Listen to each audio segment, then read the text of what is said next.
अस्सलाम वालेकुम। एक बार फिर से खुश आमदीद इको 401 के लेसन नंबर 8 में इलास्टिसिटीज़ कंटिन्यूड है। आपने पिछले लेक्चर में 4 टाइप्स ऑफ इलास्टिसिटीज़ पढ़ा था। Price elasticity of demand, price elasticity of supply, और थर्ड जो इसकी टाइप थी वो इनकम इलास्टिसिटी ऑफ डिमांड थी। लेसन 8 में आपकी यही थर्ड टाइप कवर होगी। इसकी डेफिनेशन देख लें। आपकी जो टर्म जिसका लिखी होती है उसी लिहाज से आपकी डेफिनेशन बनती है। इनकम इलास्टिसिटी ऑफ डिमांड है तो डिमांड को पहले लेंगे और टू द चेंज आपकी फर्स्ट वाले के साथ होगी। इनकी डेफिनेशन देख लें। The relative response of a change in demand, मतलब आपकी जो चेंज होगी डिमांड का रिलेटिव, उसको आपने चेंज करना है to the change relative change in income. अगर इसकी जो पीछे सिंपल डेफिनेशंस पढ़ी थी आपने वो थी the percentage change in demand due to percentage change in income. आपकी ये डेफिनेशन सिंपल जैसे पिछली टाइप्स की थी उसी तरह की है। बायर्स इनकम उन्होंने साथ ऐड कर दिया, वो इसलिए क्योंकि इनकम जो होती है वो बायर्स की होती है। ख़रीदने वाले जो हैं अपना पैसा लगा के कोई चीज़ ख़रीदते हैं। The income elasticity of demand quantitatively identifies the theoretical relationship between income and demand। जारी बात है, आपका इनकम इलास्टिसिटी और डिमांड है तो रिलेशनशिप किसका है? इनकम का और डिमांड का। अगर मैं कहती हूँ प्राइस इलास्टिसिटी ऑफ डिमांड तो रिलेशन हो जाएगा डिमांड और प्राइस का। फार्मूला देख लें। ई इलास्टिसिटी है, डी आपका डिमांड है और वाई यहाँ पे इनकम है। मतलब आपकी जो इकोनॉमिक्स में इनकम को शो किया जाता है वो वाई से किया जाता है। तो डेल्टा क्यू ओवर क्यू, मतलब आपकी परसेंटेज चेंज हो रही है डिमांड के लिहाज से, divided by percentage change in income, delta Y over Y. अच्छा जी, सिंपल जो पीछे बात की थी कि अगर आपकी 1 है तो वो यूनिट इलास्टिसिटी होगी, अगर 1 से कम है तो आपकी वो इन इलास्टिक होगी या लेस इलास्टिक होगी, और अगर वो ज़्यादा है 1 से तो आपकी वो इलास्टिक होगी या मोर इलास्टिक होगी। यही उन्होंने ग्राफ बना के आपको शो किया हुआ है। अब ये आपका MCQs बन सकते हैं। If the sign of income elasticity of demand is positive, अगर तो आपका आंसर पॉजिटिव आता है इनकम इलास्टिसिटी में तो वो गुड जो होगा जिसका आपने फाइंड किया इलास्टिसिटी वो नॉर्मल होगा, और अगर उसका साइन नेगेटिव आता है आंसर में तो वो इन्फीरियर गुड होगा। ये देख लें, आपको उन्होंने इनकम दी हुई है, पहले जो है वो 10,000 है, फिर 12,000 होगी, और क्वांटिटी डिमांड जो हो रही है, यूनिट्स कितने डिमांड हो रहे हैं, 10,000 में 100 यूनिट्स डिमांड हो रही है और 12,000 पे 105 यूनिट्स डिमांड हो रहे हैं। आपके फार्मूला जो था वो क्या था, YED या EDY, जो भी आप लिखना चाहें। Income elasticity of demand equals to delta Q over Q divided by delta Y over Y. Delta होता है चेंज, मतलब आपने इन दोनों को माइनस करना है, दोनों टर्म्स को। तो 12 जो है सॉरी ये इनकम थी, क्वांटिटी है क्यू है, डेल्टा क्यू है, तो इन दोनों को माइनस करेंगे। 105 माइनस 100 जो है वो 5 आ जाता है, तो डेल्टा क्यू जो है आपके पास 5 आ गया, डिवाइडेड बाय क्यू। क्यू आपकी आप ये वैल्यू भी रख सकते हो, ये भी रख सकते हो, मतलब 100 भी वैल्यू रख सकते हो और 105 भी रख सकते हो। लेकिन अगर आप क्वांटिटी 100 रख रहे हो तो उसके अपोजिट इनकम भी वही रखोगे जो दी हुई है। अगर 105 रख रहे हो तो उसके अपोजिट 12,000 दी हुई है तो वो यूज़ करेंगे। मतलब एक चीज़ यूज़ करनी है, जो मर्ज़ी आप यूज़ कर सकते हैं। डेल्टा वाई ओवर वाई है, डेल्टा वाई कैसे होता है, 12,000 माइनस 10,000 तो आपका 2,000 रिमेनिंग रह गया, डिवाइडेड बाय वाई। आपका यहाँ से हम लोगों ने क्वांटिटी 100 ली थी तो उसके अपोजिट जो है 10,000 इनकम दी हुई है वो इन्होंने ले लिया। इन दोनों को सॉल्व किया तो आंसर 0.25 आया है। मैंने आपको ऊपर पहले बता दिया है कि 1 से लेस आए तो वो क्या होती है, इन इलास्टिक होती है। उन्होंने भी यही चीज़ दी हुई है। द गुड इज़ नॉर्मल, आपका यहाँ पे साइन पॉजिटिव है इसलिए पता चल रहा है कि ये गुड जो है जिसकी डिमांड की जा रही है वो नॉर्मल है। क्यों? क्योंकि यहाँ पे आपका पॉजिटिव साइन आया है। और जो इलास्टिसिटीज़ हो रही है, इलास्टिसिटी भी बतानी है, वो इन इलास्टिक है क्योंकि आपका आंसर 1 से कम आया है। नेक्स्ट है determinants of income elasticity of demand. 3 determinants हैं। Degree of necessity of goods, आपकी जो ज़रूरत की चीज़ें हैं उनको आपने किस तरह से इस्तेमाल करना है, उनकी डिग्री क्या है। आप ज़ाहिर बात है, जो आटा है, अगर आटा मैं कहूँ तो उसकी डिग्री ज़्यादा है हमारी लाइफ में, ठीक है। इसी तरह अगर वो क्या कहते थे, ब्रेड कह दें, चावल कह दें, उनकी डिग्री थोड़ी सी कम हो जाती है, उनकी ऑर्डर जो है वो कम हो जाती है। लेकिन हम लोग सबसे पहले जो प्रेफर करते हैं वो रोटी होती है कि हम लोग अपनी भूख को जो है वो ख़त्म कर लें। The rate at which the desire for good is satisfied as consumption increase. ज़ाहिर बात है, जितना हम लोग अपना रेट जो डिज़ायर ऑफ गुड है उसको सेटिस्फाई करना चाहें तो हमारी जो कंजम्पशन है वो इंक्रीज़ हो जाएगी। अब इसका मतलब क्या हुआ कि अगर मैं कह रही हूँ कि हमने जो है रोटी खाने के लिए मतलब बैठे हुए हैं और भूख लगी हुई है, उसको कंज्यूम करना है, कब करना है, जब हम लोग खाना शुरू कर देंगे। जैसे जैसे हम लोग रोटी खाते जाएंगे, जो हमारी डिज़ायर है, जो हमारी ख्वाहिश है भूख रोटी खाने की, वो थोड़ी ख़त्म होती जाएगी, कम होती जाएगी, और कंजम्पशन जो है वो इंक्रीज़ होती जाएगी। ज़ाहिर बात है, हम लोग ज़्यादा खाना खा रहे हैं, कंज्यूम कर रहे हैं, तो कंजम्पशन जो है वो इंक्रीज़ हो रही है, लेकिन जो हमारी डिज़ायर थी भूख ख़त्म करने की वो कम होती जाएगी। और the level of income of consumer, और ये चीज़ जो है हमारी तब होती है जब हमें पता चला कि हमारी इनकम कितनी है। जितनी हमारी इनकम ज़्यादा होगी उतनी हम लोग अपनी जो ज़रूरियात है ज़िंदगी की उनको ज़्यादा अच्छे से फुलफ़िल कर सकते हैं। अगर हमारी इनकम कम होगी तो हम लोग अपनी ज़रूरियात को थोड़ा सा साइड पर रखेंगे, कुछ अपनी ज़रूरियात को या अपनी ख्वाहिशात को मार देंगे, और जो नेसेसिटीज़ हैं जो बहुत ज़्यादा ज़रूरी हैं उन चीज़ों को इस्तेमाल करेंगे। नेक्स्ट है आपका लॉन्ग रन और शॉर्ट रन। उन्होंने जो डेफिनेशन दी है वही एज़ इट इज़ मैंने शॉर्ट करके आपको थोड़ी सी ये लॉन्ग रन और शॉर्ट रन लिख दी है। इन्होंने जो दी हुई है बुक में आपके वो है, short run is a period in which not all factors can adjust fully. ठीक है, वही बात है जो मैंने आपको लिख दी है, लेकिन थोड़ा सा शॉर्ट है, बात वही होती है, सिर्फ वर्डिंग चेंज हो जाती है। शॉर्ट रन में क्या होता है, सारे फैक्टर्स आपके यूटिलाइज़ नहीं हो रहे थे, यूज़ नहीं हो रहे थे। सारे फैक्टर्स में मशीनरी होगी, लेबर्स हो गए, आपके लैंड, लेबर, एंटरप्रेन्योर, और वो 5 आपको मैंने बताए थे स्टार्ट में, वो वाले फैक्टर्स होते हैं।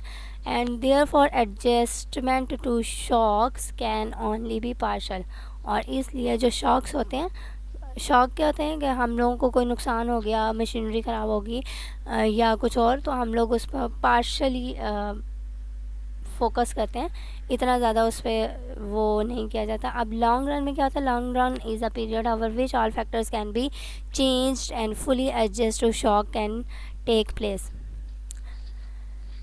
लॉन्ग रन में आपके सारे फैक्टर्स यूज़ हो रहे होते हैं, सिंपल सी बात है, और शॉर्ट रन में कुछ फैक्टर्स यूज़ हो रहे होते हैं, सारे के सारे फैक्टर्स यूज़ नहीं हो रहे होते हैं। और फर्म जो है वो उसकी अपनी ख्वाहिश के मुताबिक वो फर्म कह रही हूँ, ऑर्गेनाइज़र्स जो हैं या प्रोड्यूसर्स जो हैं वो अपनी मर्ज़ी से फर्म को लीव भी छोड़ के भी जा सकते हैं और एंटर भी हो सकते हैं। नेक्स्ट आपका ये जो टेबल है, ये उन्होंने कुछ ऐसे ही आपको एक रिपोर्ट तैयार करके दे दिया है कि इनकम इलास्टिसिटी और डिमांड कितनी है और कौन कौन सा स्टफ़ उन्होंने यूज़ किया हुआ है।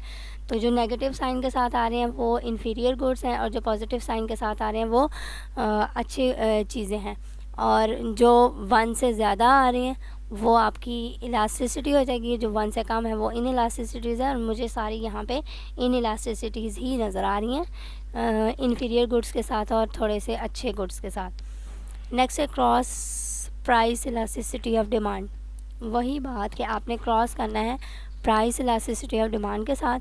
तो प्राइस और डिमांड, एक को हमने ए शो कर देना है और एक को बी कर देना है बात वही कि प्राइस इलास्टिसिटी और डिमांड करनी है, लेकिन क्रॉस कर दिया तो एक को आप बी ले लेंगे और एक को आप ए ले लेंगे।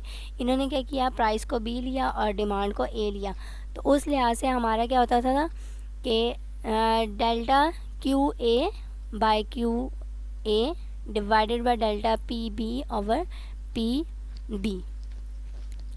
अब क्या हुआ, ये तो फार्मूला हो गया, उन्होंने आपको डिमांड फॉर ए दे दिया और प्राइस फॉर बी दे दिया।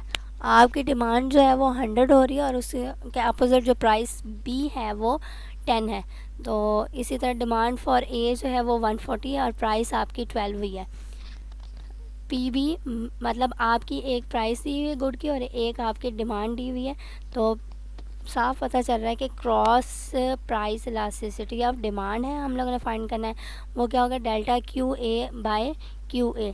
डेल्टा क्यू क्या होता है, 140 माइनस 100 करेंगे तो 40 आ गया, डिवाइडेड बाय आप 100 भी ले सकते हैं और 140 भी डिवाइड में लिख सकते हैं।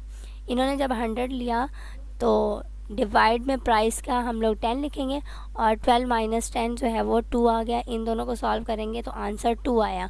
2 आंसर पॉजिटिव आया है, साइन पॉजिटिव है तो गुड्स आर सब्स्टिट्यूट्स। और इस लिहाज से हमारा अगर इलास्टिसिटी चेक करें प्राइस क्रॉस प्राइस इलास्टिसिटी तो वो इलास्टिक है क्योंकि हमारे 1 से बड़ी वैल्यू आई है। Determinants of cross price elasticity of demand, दो डिटर्मिनेंट्स है, एक टाइम पीरियड है और एक टेस्ट एंड प्रेफरेंसेस है कि हम लोग का टेस्ट क्या है, हम लोग क्या चीज़ लेना चाहते हैं, क्या चीज़ कंज्यूम करना चाहते हैं, और प्रेफरेंस क्या है, हम लोग किस चीज़ को ज़्यादा से ज़्यादा प्रेफर करते हैं। अब एक तरफ जो है रोटी हो जाए और एक तरफ जो है चावल हो जाए तो लोग आजकल ज़्यादा क्रेज़ जो है वो किसका होता है, चावल का होता है। लेकिन और टेस्ट भी चावल का ज़्यादा प्रेफर किया जाता है कि हाँ जी हम लोग चावल खा लेंगे, रोटी ना भी खाई तो खैर है। और time period, the longer the time period the more will be elasticity, मतलब जितना आपके पास ज़्यादा टाइम होगा उतनी इलास्टिसिटी ज़्यादा होगी और जितना टाइम कम होगा इलास्टिसिटी कम हो जाएगी। इंसिडेंस ऑफ टैक्सेशन, ज़ाहिर बात है जो फर्म काम कर रही है उसने अपनी जो चीज़ प्रोड्यूस करनी है उसके लिए टैक्स भी देना है। अब टैक्स जो है वो कैसे देने हैं, वो किस लिहाज से देने हैं वो देख लेते हैं। A tax results in a vertical shift of the supply curve, जो टैक्स होते हैं वो सप्लाई कर्व की लाइन पे लगते हैं। ज़ाहिर बात है जिन्होंने चीज़ प्रोड्यूस की है उन पर टैक्स लगेगा।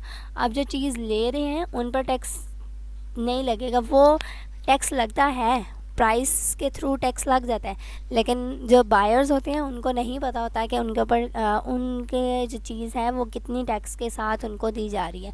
तो जो सिंपल बात है वो ये है आपके एमसीक्यूज़ के लिए कि सप्लाई कर्व पे टैक्स रिज़ल्ट होता है वर्टिकल वर्टिकल लाइन में।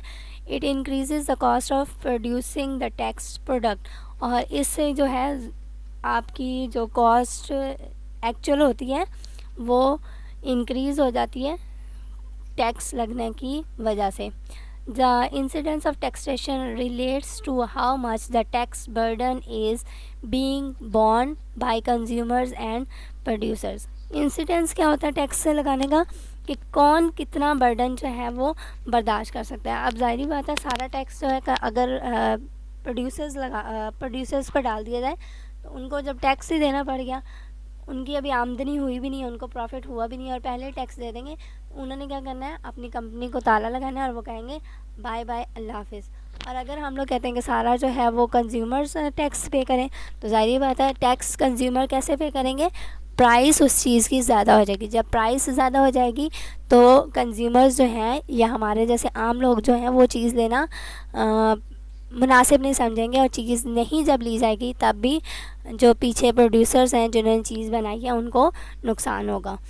तो उस लिहाज से ये उन्होंने ख़ुद देखना होता है। थोड़ा सा टैक्स जो है वो कंज्यूमर्स पे लगाया जाता है, थोड़ा सा टैक्स सप्लायर्स पे लगाया जाता है ताकि बर्डन एक किसी पर ना बढ़े।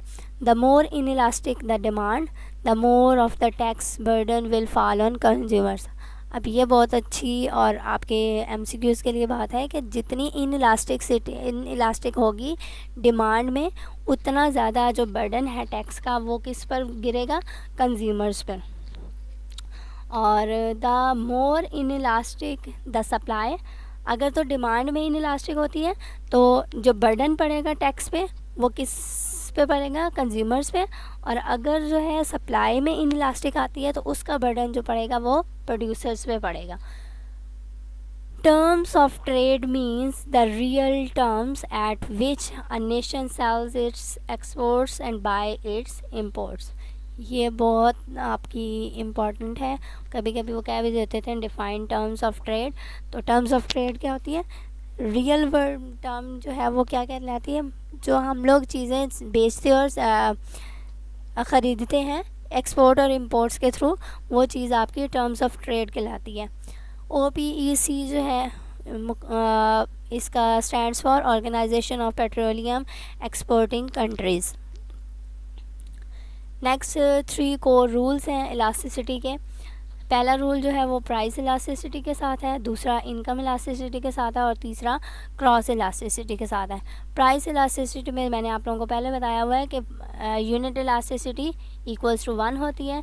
1 से लेस हो तो वो इन इलास्टिक हो जाती है और 1 से ग्रेटर हो तो आपकी इलास्टिक प्राइस इलास्टिसिटी होती है।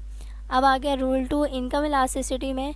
आपकी अगर चीज़ें पॉजिटिव आ रही हैं तो वो नॉर्मल गुड्स हो जाएंगी। अगर वो चीज़ नेगेटिव आ रही है, इनकम आपकी नेगेटिव आ रही है, कम आ रही है, तो वो इन्फीरियर गुड्स की तरफ लोग जाएंगे जिनकी इनकम कम होगी, और जिनकी इनकम ज़्यादा होगी वो नॉर्मल गुड्स या अच्छी चीज़ों की तरफ जाएंगे।